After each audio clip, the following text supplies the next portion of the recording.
পুলিশের তরফ থেকে প্রেয়ার ছিল 14 দিনের পুলিশ কাস্টাডি, যা গ্রাউন্ড গুলো দিয়েছিল 14 দিনের পুলিশ কাস্টাডি চাওয়ার জন্য যে গ্রাউন্ড গুলো দেওয়া হয়েছিল সেইগুলো আমি কোর্টের কাছে মেনশন করি যে গ্রাউন্ড গুলো 14 দিন, তার জন্য 14 দিন লাগার কোনো প্রয়োজন নেই। তার কারণ হচ্ছে যে প্লেস অফ অকারেন্স আর উনি যেখানে থাকবেন, if the PC is allowed, it is in a very stone throwing distance, সেই জন্য 14 দিন ধরে ওনাকে রাখার কোনো প্রয়োজন নেই। এবার ঘটনার ইম্পর্টেন্স দেখে জজ সাহেব, আমাদের মাননীয় জজ সাহেব, পুলিশের যে প্রেয়ার 14 দিনের পুলিশ কাস্টডি সেটাই অ্যালাউ করেন এবং আজকের জন্য বেল প্রেয়ার রিজেক্ট করেন। পুলিশের এটা বক্তব্য যে ওনার মেসের কাছে কে যাবেন কে যাবেন না, বা ওনাকে যে দেখা গেল না সেটা গিয়েছিল মেসেজটাই। দেখুন, বিষয়টা হচ্ছে কে কি বলছে না বলছে, তো অনেক লোকের অনেক কথা বলবে, তার জন্য প্রত্যেকটা কি আমাকে ফ্রেম করা হবে এটার তো কোনো প্রয়োজন নেই। দেখুন, একজন ইভেন্ট ম্যানেজার আর অর্গানাইজার দুজনের কাজ দুরকম। ইভেন্ট ম্যানেজার কিন্তু অর্গানাইজারের সঙ্গে কাজ করে। ইভেন্ট ম্যানেজার একটা অর্গানাইজারের যা অ্যাক্টিভিটি সেটা ইভেন্ট ম্যানেজারের অ্যাক্টিভিটিস থেকে সম্পূর্ণ আলাদা।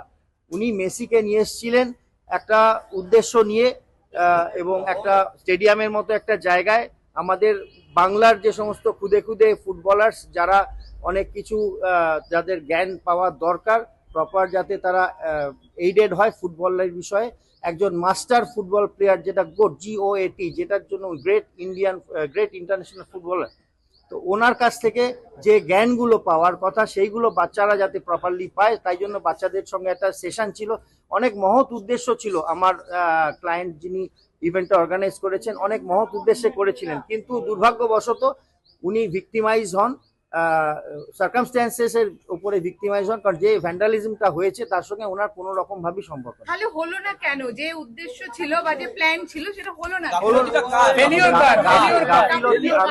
দেখুন, ফেলিয়ার যদি আমি বলি তাহলে আমি বলবো ফেলিয়ার মানুষের, কারণ মানুষ যারা ওখানে ছিল তারা প্রত্যেকেই জানে যে একটা ইন্টারন্যাশনাল ফিগার, তার কাছে আমি যদি ধরুন, হ্যাঁ এটা তো ফ্যাক্ট যে টাকা দিয়ে টিকিট কেটেছি এবং টাকার পরিমাণও যথেষ্ট বেশি। এবার সেই টিকিট কাটার ফলে আমি চাইবো যে আমি একেবারে মেসির পাশে গিয়ে ছবি তুলতে পারি, একটা মেমোরি হয়ে থাকবে, আমার লাইফ টাইম মেমোরি হয়ে থাকবে। কিন্তু পরিস্থিতি অনুযায়ী যে সিকিউরিটি সেফটি রিজনগুলো নেওয়া হয় অর্গানাইজারদের তরফ থেকে, সেইগুলোকেও প্রায়োরিটি দেওয়া উচিত। তার জন্য এরকমভাবে চেয়ার ছুঁড়ে বা ভাঙচুর করে তাদের প্রতিবাদ দেখানো আমার মনে হয় না খুব একটা এক্সপেক্টেড একটা।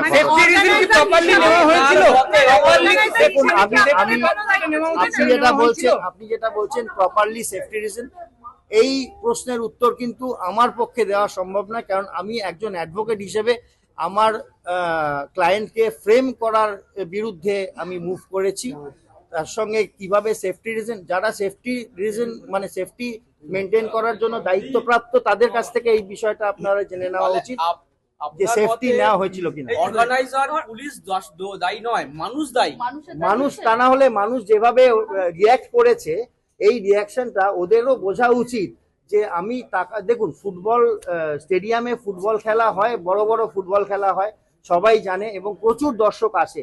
এইখানে দর্শকদের উন্মাদনা উত্তেজনা সেইটা থাকে, এটা স্বাভাবিক, কিন্তু এই যেটা হয়েছে এইটা একেবারেই আনএক্সপেক্টেড। কারণ দেখুন, এসেছে তো, আমরা তো অনেকেই বলতে অর্গানাইজারের দিক থেকে প্রবলেম হয়েছে, দর্শকরা দেখতে পায়নি বা দর্শকরা ওভার রিঅ্যাক্ট করেছে যাতে করে প্রোগ্রামটা ভন্ডুল হয়েছে, অনেক কিছু। এটা তো এখন এতটা প্রাইমা ফেসি স্টেজে আমি কাউকে পার্টিকুলারলি ইনভলভ করতে বা রেসপন্সিবল বলতে পারাটা আমার পক্ষে কিন্তু একটু দুষ্কর, কারণ এখন সবে পুরো বিষয়টা তো তদন্ত সাপেক্ষে চলে গেছে, কোর্টের আন্ডারে চলে গেছে।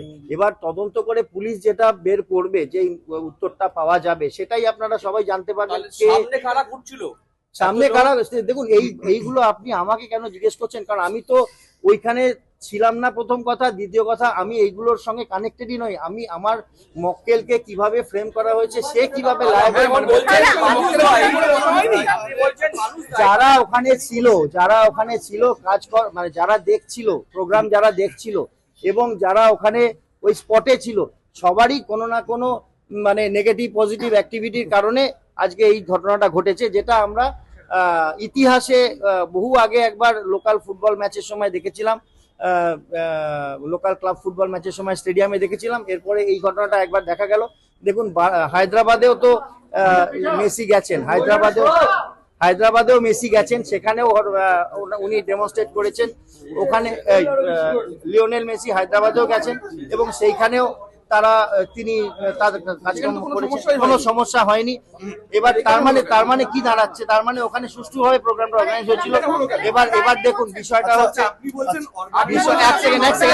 এক সেকেন্ড দেখুন, একটা জিনিস আমি পরিষ্কার বলে দিই, at this moment for today it is a very early stage to মানে say in details কার রেসপন্সিবিলিটি, কে দায়ী কে নয়। কারণ এটা একেবারেই প্রথম দিন আমার মক্কেলকে কোর্টে প্রডিউস করা হয়েছে। জজ সাহেব যে ডাইরেকশনটা দিয়েছেন, তদন্ত 14 দিনের জন্য তদন্তের ডাইরেকশন দিয়েছেন। 14 দিন তদন্ত হওয়ার পরে যা জিনিসটা বেরিয়ে আসবে, সেই জিনিসটা আমরা যখন পাবো তখন আরো ফার্দার আলোচনা করা যাবে। এখন এই মুহূর্তে এর থেকে বেশি আমার কিন্তু বলার জায়গা নেই। আমার নাম জ্যোতিময় ভট্টাচার্য, আমি বিধাননগর কোর্টে আছি।